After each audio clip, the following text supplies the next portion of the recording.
ठपका ज्याला आपण म्हणू, हा आपण धुवून काढला, हा आपण आता धुवून काढला. आणि तो धुवून काढायचा असेल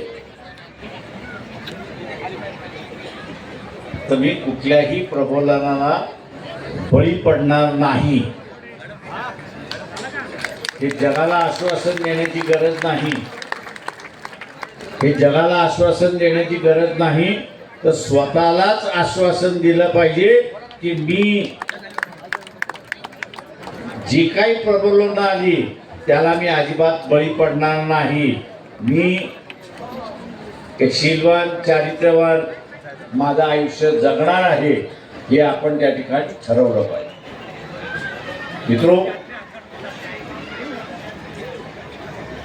संधी या वारंवार येत नाही.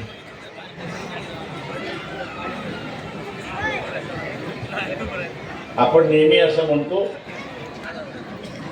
की अशोकाने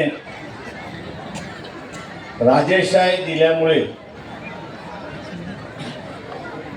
बुद्धाच्या विचाराचा प्रसार आणि प्रचार जगभर झाला, जगभर झाला. आपल्याला सुद्धा हेच कार्य या ठिकाणी करायचंय.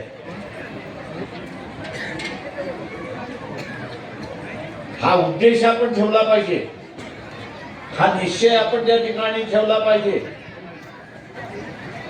नाही तर मला आरक्षण मिळालं पाहिजे,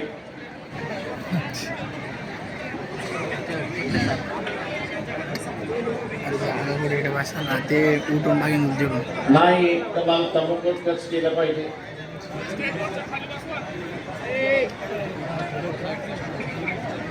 उद्देशाचीच उंची जर लहान असेल,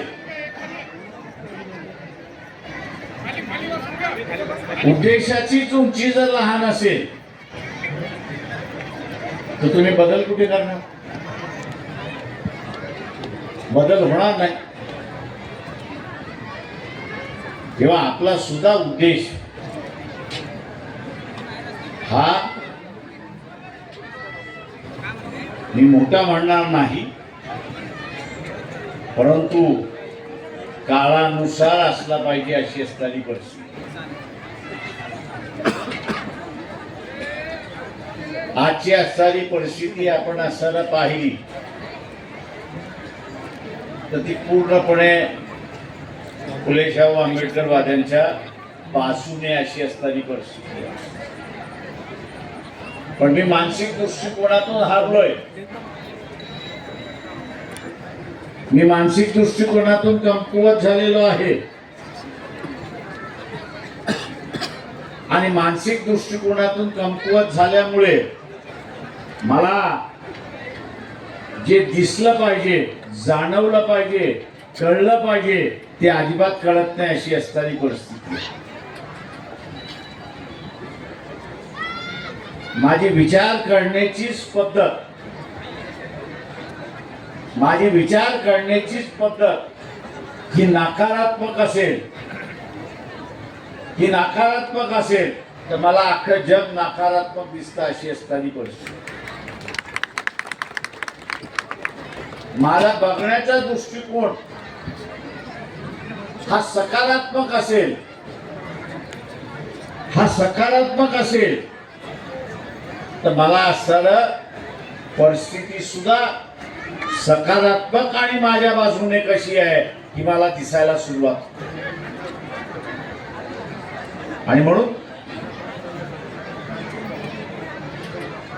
काही जण आता या भाषणातून गेल्यानंतर आम्हाला कळलंच नाही, आम्हाला कळलंच नाही, मला कळलं नाही असं तू म्हणणार नाही, आम्हाला कळलं नाही. आणि आम्हाला कळलं नाही याचं कारण का तर तो संकुचित विचाराचा आहे, तो पूर्णपणे संकुचित विचाराचा आहे. आणि संकुचित विचाराचा असल्यामुळे त्याला सकारात्मक दिसणार नाही, त्याला सकारात्मक त्या ठिकाणी दिसणार नाही, अशी असणारी परिस्थिती आहे. आणि म्हणून मित्रो, आत्ताचा असणारा हा कालखंड जो आहे तो बुद्धिमत्तेचा कालखंड आहे. तुम्हाला स्वतःची बाजू मांडता आली पाहिजे.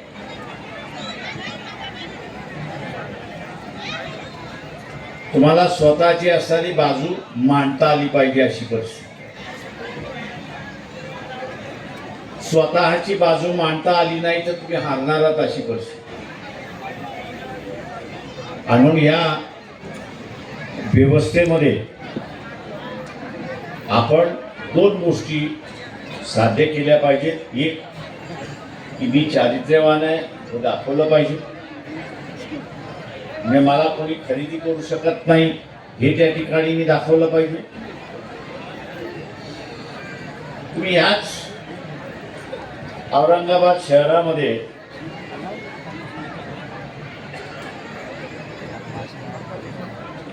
आज जेवढे जमलेत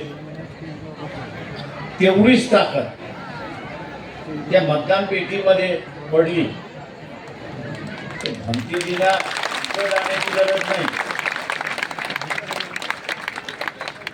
भंतीजीला कुठंच जाण्याची गरज नाही. सरकारच येऊन म्हणेल की बा हे आम्ही तुम्हाला जागा देतो,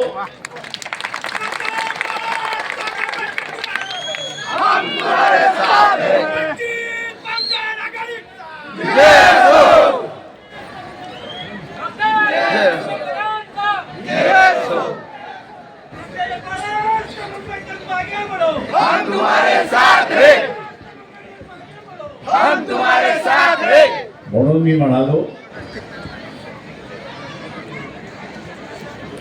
काही वेळेस मी कोण आहे हे आपण विसरतोच, किंवा मी कोण आहे हे स्वतःसाठी आपल्याला सिद्ध करायचं आहे. आणि हे स्वतःसाठी सिद्ध करायचं असल्यामुळे मी आपल्याला असं आवाहन करणार आहे, विनंती करणार आहे, महानगरपालिकेमध्ये तुमचं डोकं बाजूला काढून ठेवा. त्याला अजिबात चालू देऊ नका. का त्याच्यामध्ये चालवायला गेला मग त्याला दारू चालवेल, त्याला महात्मा गांधी चालवेल, त्याला परिस्थिती चालवेल, त्याला पोरीला नोकरी देतो म्हणून चालेल. काळजी करू नको, इलेक्शन होऊन जाऊ दे, तुझ्या पोराला नोकरी लागली, मग डोकं बाजूला काढून ठेवा. चालूच देऊ नका यावेळेस. यावेळेस एकच उद्देश, यावेळेस एकच उद्देश की शासनाकडून ही जागा आपल्याला मिळाली पाहिजे.